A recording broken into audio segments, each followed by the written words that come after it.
रामगढ़ समाहरणालय के प्रांगण में आलोक स्टील फैक्ट्री द्वारा प्रदूषण फैलाने के मुद्दे पर बूढ़ाखाप के ग्रामीणों ने एक दिवसीय धरना प्रदर्शन का आयोजन किया।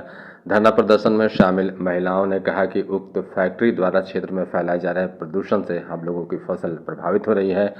गांव में कई तरह की बीमारियां फैल रही हैं, बच्चे विकलांग हो रहे हैं। इसके अलावा प्रदूषण के कारण हम सभी को कई अन्य तरह की परेशानियों का सामना करना पड़ रहा है। महिलाओं ने कहा कि प्रशासन उक्त फैक्ट्री को अन्यत्र स्थानांतरित करवाए, नहीं तो हम सबों को वह सभी जरूरी सुविधाएं उपलब्ध करवाएं जिसके हम हकदार हैं। धरना के उपरांत ग्रामीणों का एक प्रतिनिधिमंडल ने उपायुक्त को ज्ञापन सौंपा, जिसमें प्रदूषण पर रोक लगाने की मांग की गई।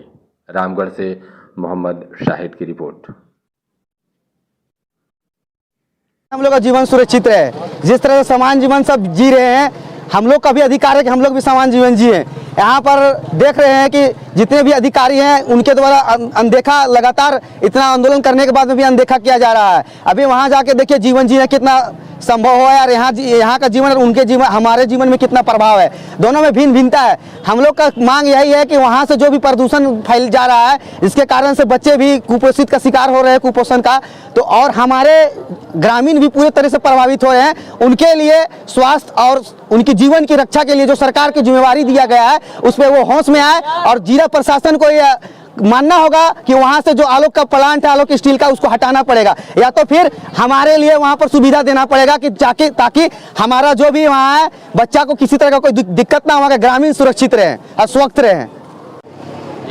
सबसे पहले आपको जोहार। मेरा नाम अनुपम देवी है। हम लोग बूढ़ाखाप से आए हुए हैं। हम लोग को सिर्फ यही मांग है जो कि हम लोग को उतना प्रदूषण है, डीप बोरिंग है, और बच्चा का जो 7 साल के उम्र में ही उसका जान चला गया, उसका न्याय चाहिए हम लोग को, और कुछ नहीं चाहिए। और प्रशासन से भी यही कहते हैं, वो हम लोग के लिए है कि बड़ा बड़े आदमी के लिए, फैक्ट्री सबके लिए है, तो उनसे भी हम यही पूछते हैं। लेडीज को गाली गलौज देना ये कहाँ तक सही है? हम लोग को यही चाहिए जो हम लोग को अच्छा बच्चा स्वस्थ पैदा हो, नॉर्मल हो और अच्छे से, ना कि हम लोग को तो आजकल सर्जरी से बच्चा पैदा होता है, और बच्चा होने के साथ कोई बच्चा का जॉन्डिस हो गया तो कोई बच्चा का इतना डेंजर बीमारी हो जाता है कि हम लोग को रांची ले जाना पड़ता है, रिम्स ले जाना पड़ता है, वहाँ भी ठीक से इलाज नहीं होता। हम लोग को रोते रोते अपना बच्चा को भी खोना पड़ता है। तो यही हम लोग को नहीं चाहिए। हम लोग को जब झारखंड स्वस्थ है तो हम लोग को स्वस्थ ही रहने दीजिए ना। क्यों हम लोग को ऐसे कर रहे हैं जो हम लोग को आंदोलन आने पे खड़ा कर रहे हैं? हम लोग आंदोलन करना नहीं चाह रहे हैं, लेकिन आप लोग मजबूर क्यों कर रहे हैं हम लोग को आंदोलन करने के लिए?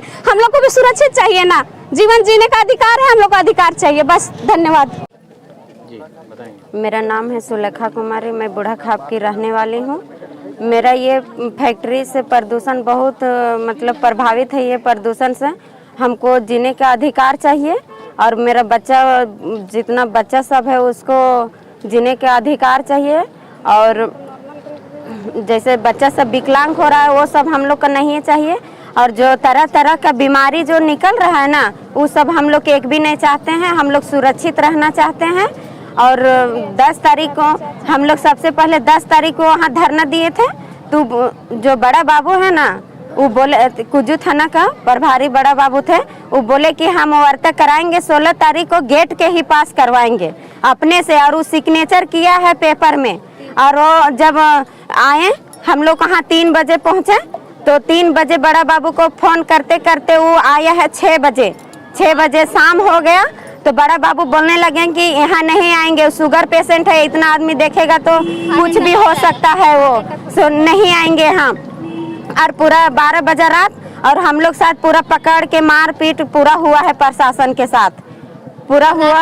और रात में गाली गलौज पूरा, लाइट सबसे पहले लाइट बुताया, उसके बाद जो तिरपाल हम लोग लगाए थे अपने सुरक्षित के लिए लगाए थे, सोने के लिए लगाए थे, उसमें बिछाए थे तिरपाल और दर्री, सब उठा के ले गया प्रशासन। उसमें हम लोग क्या करते हैं? हम किसी को लूटने के लिए तो हम नहीं गए थे। पूरा तिरपाल उठा के ऐसे धकेल धकेल के वो तिरपाल पूरा उठा के ले गया है। अभी तक वो तिरपाल भी नहीं दिया है। प्रशासन से आप लोग भी पूछ सकते हैं कि आप लोग ग्रामीण के साथ क्यों ऐसा किए? हम लोग के क्या खुशी के लिए वहाँ गए थे? हम लोग डस्ट से परेशानी है कि नहीं है? सब पहले बताइए।